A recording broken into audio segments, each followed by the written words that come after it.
Hey guys, alright, so this is the update for the doctor. I went to go see the Maternal Fetal Medicine Specialist.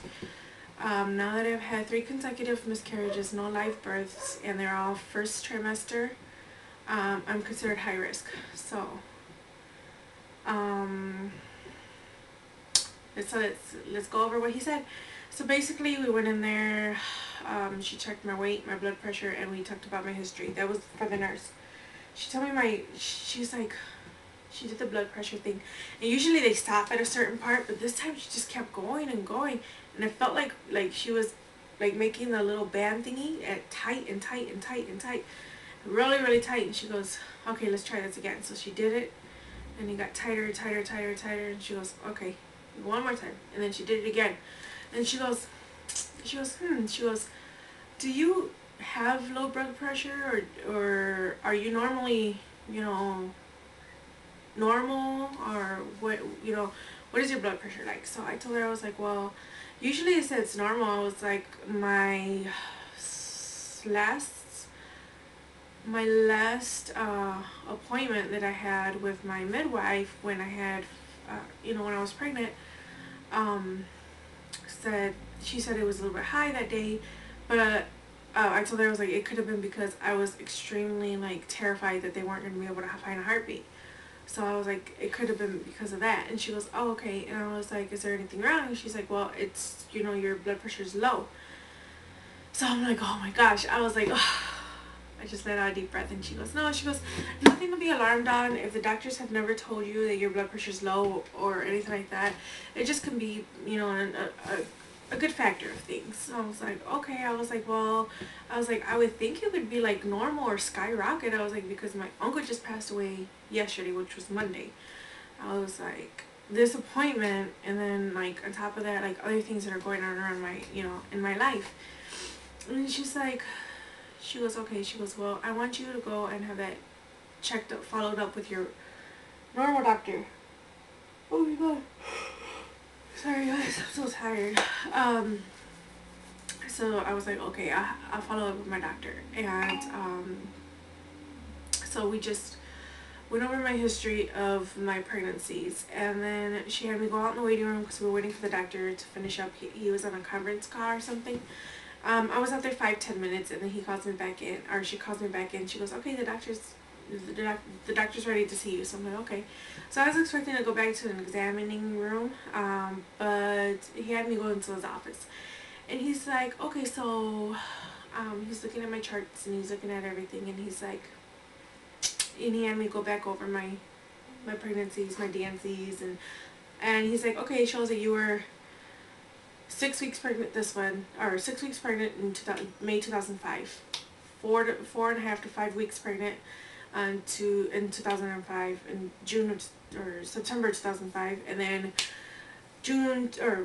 May 2010 you were 8 weeks 1 day. So he's like, shows that your pregnancy's it started out strong, and then it got weaker with the second one, and then this one got stronger.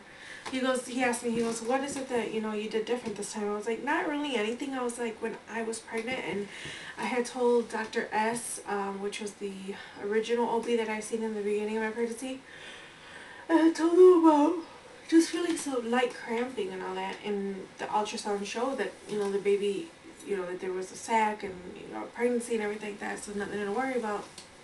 He told me just to take baby aspirin for a week, and hopefully that would help. So that's what I did. I did the baby aspirin, and I kept it up. The next ultrasound, I did that too. Midway through the week, he calls me so I can go in for the results from my blood work, and I go to pick up the copies and everything. He's like, get off the baby aspirin. You don't need to be on it anymore. Shortly after that, I had miscarried, and I didn't know it was a miscarriage. So he's like, okay, it could have been that the baby aspirin was helping you. So we're like, okay. And then he was looking at the blood work and everything that Dr. S had drawn up, and he's like, he goes, he did good blood work on you. The only downside to it is that it's missing some things. I wouldn't, me being a specialist and being more worried about everything, versus the bigger things in life, I'm worried. He's like, I'm worried down to the T.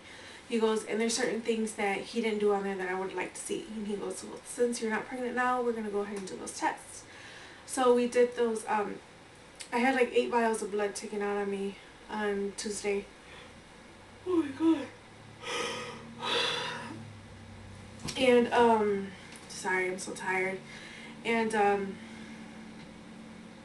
so after the appointment I went there, but before we were just going over that, and then he was like, okay, this is what we're gonna do. He goes, this is what we're going to do. He goes, I don't want your OB or anybody else to tell you anything different. This is what I am doing for you. He goes, because I am this part of the pregnancy and, not that part, So I'm more worried about how your pregnancy is progressing, or like hormones and all that. He's like, I'm more worried about the actual creation of the baby versus how you're doing and stuff like that. He goes, it's not to be received as basically as he doesn't care how I am. He goes, but he wants to make sure that I have a successful pregnancy. And OBs are there for this, and he's there for that. So we're just going over what he wants to do. So what he said is he wants me to stay on my prenatal. So right now I'm still on the one-a-days. They're very expensive. They're like $15 a month. It's expensive for prenatals versus getting them through my insurance and it being $0. But I don't know, the ones through my insurance don't. I don't know, the ones that the pharmacist or the original OB gave me, they weren't as great as I wanted them to be, and they didn't have DHA in them, which I wanted. I most definitely wanted. So that's why I'm doing this one-a-day. So I have the one-a-day women, and then the prenatal, or the one-a-day prenatal and the one-a-day DHA. So I take both. And then he wants me to be on an additional folic acid. So that's what I'm doing now. Every once in a while, before, like right after my miscarriage and all that, I was taking the folic acid because the doctor or my midwife had told me you can get pregnant. You can get pregnant a lot faster this time because you just, technically is like having a baby. She goes, so I want you on the folic acid. So I did that, and then after a while, I'm like, I was like, oh, it's so many pills, and sometimes my stomach just can't handle them, so I stopped taking the folic acid.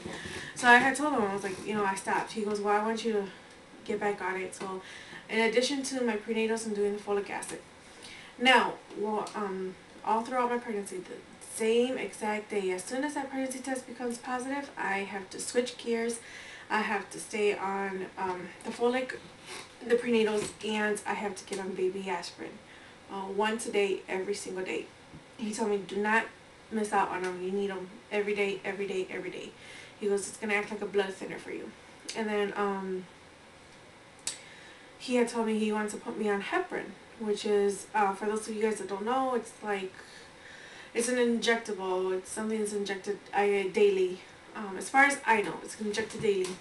And it's a blood thinner as well. So he wants me to be put on that. And then on top of that, we're going to do progesterone. We're going to do suppositories. And I think he said he's even going to go to the next step up and also do, oh,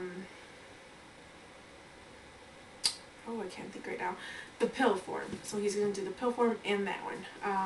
So that's all. That's what our game plan is for God willing that we're blessed with another pregnancy. So he had me go for some blood work. So I had about 8 vials taken out. Yeah, it was like 8 vials taken out. He had me tested again for the MTHFR factor, whatever. I can't remember that. I'll put a list to the ones down below if I can read them, because I took a little picture of the slip. So I'll put a list down below to tell you which ones he did. Protein S activity, protein C activity, and then some other ones there. So he wants to check those. He said if those become positive, most definitely you need the blood thinners. He goes, but either way, if it comes positive or if it comes that you're, normal, I still want you on those blood thinners. He goes, because, this is something that, just because you test normal for it doesn't mean it's going to change. He goes, our bodies, he goes, he used the same term as my midwife did my genetic specialist did, where sometimes your chromosomes can I don't know, something where they can reconnect or remake, or I don't know. It's just like so weird. Like there was so much big words going on that day that I was like, okay, you know, I understood it then, and then now I'm trying to call it back, and I'm like, yeah, I don't know if I understand it that great. But yeah, so that's our game plan. So God willing, we do get pregnant. That's what we're going to be on. We're going to be doing. Now, as far as pregnancy, are we actively trying? Well, we're not really doing the whole, oh, I'm only leaving this day, we need to baby dance on this day. We're not doing that. We're just doing whatever. We're not preventing at all. I'm against that. Just for my own beliefs and all that, I'm against like birth control and stuff like that. So, and I know what it has done to my body, and I just don't want that. So, so yeah, that's just what we're going through. Oh my god. So that's what we're doing, and that's what the doctor said that he's gonna be doing, our specialist. I'm gonna be looking for a new OB, so I have to, you know, really buckle down and find one fast. I want to stay with this doctor because I trust him. I mean, we sat down, we had an interview kind of face to face. He told me, what questions do you guys have for me? Versus the OBs and midwives that I have had while I was pregnant, they didn't ask me that. What questions do you have for me? What do you want me to do? What is it that you're expecting me to do? So, no, you know, nobody has ever done that. This is the first one that's done it. And I applaud him for that, because not a lot of doctors care about, well, you know, they care about the patient, but they don't really sit down and try to learn about the patient. So, and I was actually like really sad, like really, I don't know, it's just hard to explain. He just had me in awe because he already had my information. He knew what was going on and everything. I don't know if it was because I made the appointment a month before, or if it was because he had my file in front of him and he had read it before I had gotten in there, that he didn't even have to ask me any questions. He's like, I see that this, and I read in your chart this. Versus, you know, my first OB and my midwife and the doctor that did my DNC, versus all three of them, was says, okay, tell me what information you have for me, and I would have to give them all the information and tell them what to do, and they would be like, oh, you had that done? Wait up, let me look back in your file, and they'll start looking. So this guy was well prepared, so he was great. I give him a huge thumbs up, and I thank God that God has sent me to him. I thank God, and I always tell him, thank you, God, thank you for everything. I mean, yeah, I've been through, you know, the darkness and back, but I'm trying to stay, you know, I'm trying to stay with my head up above water, and it's hard sometimes, but it's worth it. So, so that's just basically, you know, I thank him, and I, you know, especially that night, I told him, thank you so much for this doctor. I want you to bless him and bless his family. I want you to bless him to make sure he has all the research or all the resources that he needs to succeed.